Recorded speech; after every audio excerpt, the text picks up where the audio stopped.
Welcome back to Living Local. Research indicates that soil health, animal wellness, and human health are all connected.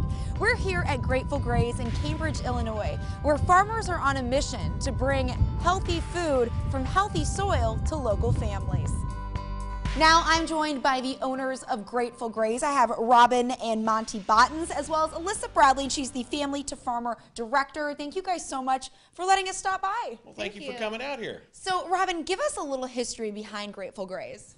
Well, about 25 years ago, Monty and his father started no-till farming, and we integrated cover crops just a couple of years ago and saw the benefits of that. And so Monty started researching, and we traveled out to North Dakota to a ranch that's owned by Gabe Brown, and talked with him about his processes there. And we found that we really needed to make a change here on our own farm because Monty understood the benefits of just bringing animals back to the farm. And it's kind of our hope that we'll be able to lead other farmers here locally to do the same thing. That is so wonderful. And Monty, what kind of animals do you guys raise here? Well, we started 2 years ago with a neighbor. It's just a couple miles away. He lent us his cow-calf pairs. We had 16 cow-calf pairs. And after that, we bought some of our own steers. So we've had cattle now for about 2 years, and we just incorporated sheep last year. And a couple days ago, we just had our first chickens go out on pasture. So we're looking at all those species right now, and we look to add pork next year. Oh, that's exciting stuff. And just seeing the little baby sheep makes me so happy. They're so adorable. But what goes into making sure that all of these animals are cared for properly? Well, it's a lot different than what we've been doing recently in agriculture livestock production. So we typically harvest the crops, we ensile them, then we feed them, and then we haul manure away. This process is different because we're giving these animals fresh pastures every day. So we set up temporary fencing for them to mimic coyotes' animal pressure on the herds, and then we move them every day to fresh grass. So we don't have to use near the antibiotics, or none actually, no immunizations, those kind of things. They're very naturally mimicked what we're doing.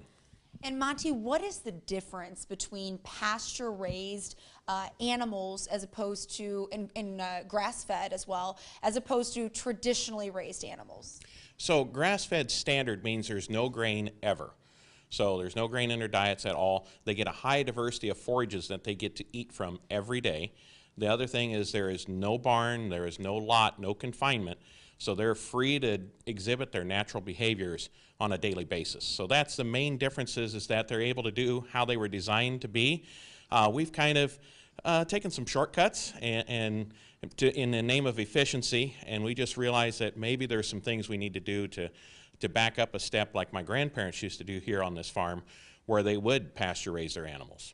Now, how does that affect the wellness of the animal and, in turn, the meat that you're able to get from the animal? Well, one thing, antibiotic resistance is a real thing that many people are worried about today. So none of the animals that we sell to our consumers have ever had an antibiotic. Now, occasionally last summer we had to give an antibiotic just so an animal wouldn't die of a foot infection or something like that. But all those animals are never sold to the public. So we sell those in a traditional marketing channel or wholesale. So that's one thing, but the health benefits are is we just don't need to do near as much. When they're out on pasture and they get fresh grass every day, it's just natural, and they're naturally healthy. Yeah, and I think as more people are getting more interested in what their food is eating, that, you know, the more natural that we can get, the better for everyone involved. It's better for the person, it's better for the animal.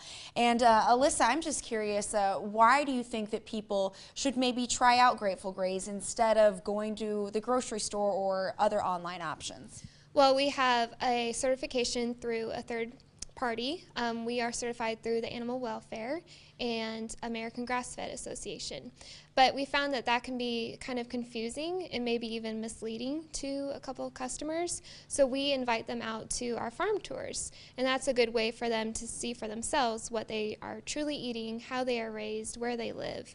And it's a really good way to build trust. Absolutely. I love the idea of these farm tours and just the educational aspect of that too. So how can people get in on the farm tours? You can visit our website, and we have a farm tour tab, and you can see our dates on there and purchase tickets on our website. In addition to touring the farm, obviously people can buy the products that you guys have here. So where can they find those? At gratefulgraze.com, and we also sell at the Freight House Farmers Market. We ask that they do place their order prior to coming to the farmers market, and we use that as a pickup location.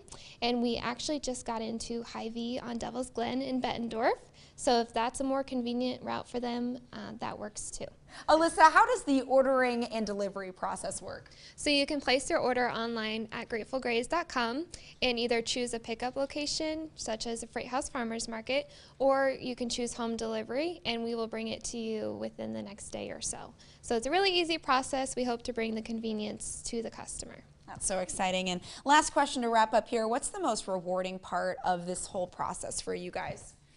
That's a great question, because I'm looking out right now at the cattle herd on the side of that hill, and I'm thinking 150 years ago, my great-grandfather, great-great-grandfather settled here, and they had livestock out there, and they had high diversity crops. They had a tremendous number of different animals, and just my wife and I enjoyed the other night just sitting here watching the cattle graze at night. It's very relaxing.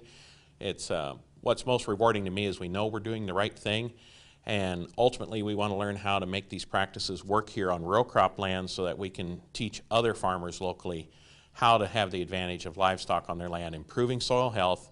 At the same time, the animal's health is better, and ultimately for human health. So we're bringing it back to the way it used to be, but doing it in a way that we can all make a profit from, but we can all do the right thing and make soil better for generations to come. All right, well, thank you guys so much for your time. We appreciating you. Let us stop by. Thank you. Thank you. All right, if you would like some more information, you can visit gratefulgraze.com. More Living Local rolls on right after this.